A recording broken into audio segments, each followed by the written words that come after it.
मजलिस है, मैं इसमें पेश कर रहा हूँ, ये सुन लीजिएगा। अज़ान गिरामी, कायनात के अंदर जनाब सैयदा सलाम अलैहा तशरीफ़ लाती हैं और मदीने में जैसे पैगंबर हिजरत करके आए, जनाब सैयदा के लिए मुख्तलिफ सहाबा की तरफ से रिश्ते आने लगे।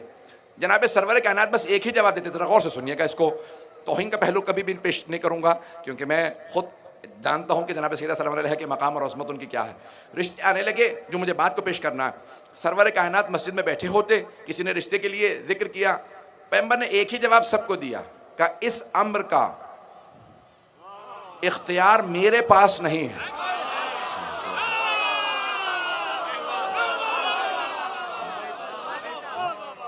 इस अम्र का इख्तियार मेरे पास नहीं है। यहाँ तक कि किसी साहब ने दूसरे से कहा कि आप भी जाइए, कभी रिश्ते का जिक्र कर दीजिए, तो पैगंबर इस्लाम ने वही जवाब दिया जो पहले को जवाब दिया था। रिश्ते से मुताल्लिक़ बात कर रहा हूँ कि भाई इस अमर का इख्तियार मेरे पास नहीं है। यहाँ तक कि एक और साहब आए, कहा कि या रसूल अल्लाह, मेरे पास बहुत पैसा है, मैं 80 ऊँट, सुर्ख ऊँट जनाब सैयदा के महर के अंदर दूंगा। ये बहुत कुछ बताया सोने पैगंबर इस्लाम ने, मैं अपने अंदाज से पेश कर रहा हूँ। कब मुझे बेटी को ब्याहना है, बेचना नहीं है, पैसे का धौंस ना जमाओ। कहा कि या रसूलल्लाह, आप किसी को रिश्ते को भी कबूल नहीं करते, हर रिश्ता रद्द कर देते हैं और एक ही बात कहते हैं कि इस अमर का इख्तियार मेरे पास नहीं। या रसूल अल्लाह, मैं अपने अंदाज में पेश करूं क्या कहा होगा सहाबा किराम ने, या रसूल अल्लाह, आपके पास तो इतना इख्तियार है कि आपका नाम ही अहमद मुख्तार है। अगर हो, ये कैसे मुमकिन है कि आपके पास, जब आप कहते हैं कि अगर तुम में से कोई अपनी बेटी की शादी की इजाजत ना दे तो उसकी बेटी मुझसे इजाजत ले सकती है। जिसका बाप भी इख्तियार न रखता हो, उसके बाप से बालातर मैं इख्तियार रखता हूं। अगर हो, मैं उससे बाप से भी ज्यादा उस पर इख्तियार रखता हूं। मैं उस अपनी मोमिना, उस अपनी मुसलमान बच्ची की शादी मैं कर सकता हूं किसी मोमिन से, किसी भी मुसलमान से। अगर बाप इजाजत ना दे तो मैं इजाजत दे सकता हूं। या रसूल अल्लाह, ये कैसे मुमकिन है? सारी उम्मत की बेटियों का इख्तियार आपके पास, लेकिन सैयदा की शादी का इख्तियार आपके पास नहीं। का क्योंकि सैयदा आम बेटी नहीं है, अल्लाह ने इख्तियार अपने पास रखा।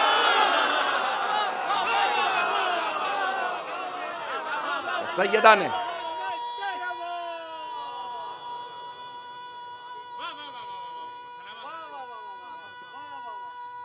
माशाअल्लाह,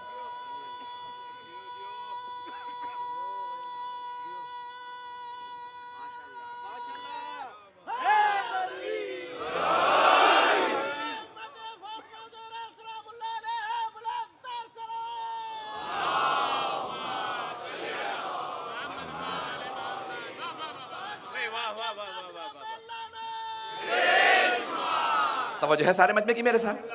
तो अज़ान गिरामी, जनाब सरवर कायनात ने कहा कि इस अमर का इख्तियार मेरे पास नहीं, अल्लाह ने अपने ही पास रखा। सैयदा के अक़्द का इख्तियार अल्लाह ने अपने पास रखा। मजमे की तवज्जो मेरे साथ हो। अज़ान गिरामी, जनाब अमीरुल मोमिनीन एक मरतबा मस्जिद नबवी में तशरीफ़ लाए और दो जानू होकर पैगंबर के सामने ज़मीन पर बैठ गए। जनाब सरवर कायनात ने कहा, या अली, आज कुछ मिजाज बदला बदला सा है, आप बोल नहीं पा रहे। कहा, या रसूल अल्लाह, ज़बान पे अल्फाज नहीं आ रहे। तवज्जो, अरे जो हमेशा अता करता रहा हो उसके लिए मांगना बड़ा मुश्किल होता है। अब सोचिए सैयदा का मकाम क्या है, जिसका रिश्ता मांगने खुद अली है।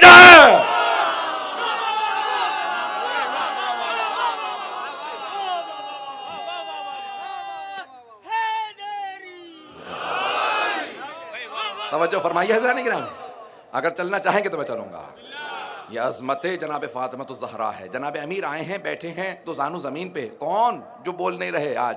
जो ख़तीब नहजुल बलागा, जिसका कलाम नहजुल बलागा बन जाता हो, वो आज कलाम नहीं कर पा रहे। तो अल्लाह ने फ़ौरन जनाब जिब्राइल को नाजिल किया। वो फ़ौरन आए और आने के बाद कहा, या रसूल अल्लाह, अल्लाह ये फरमा रहा है कि अर्श पे उसने अली का फ़ातिमा से अक़्द कर दिया। आप फ़र्श पे भी सैयदा का अली से अक़्द पढ़ दीजिए अगर हो मेरे साथ। तो एक मरतबा, भाई दुनिया में वाहिद शादी है जो 2 मरतबा हुई है, अर्श पे भी फर्श पे भी। शादी अर्श पे भी हुई है, फर्श पे भी हुई है।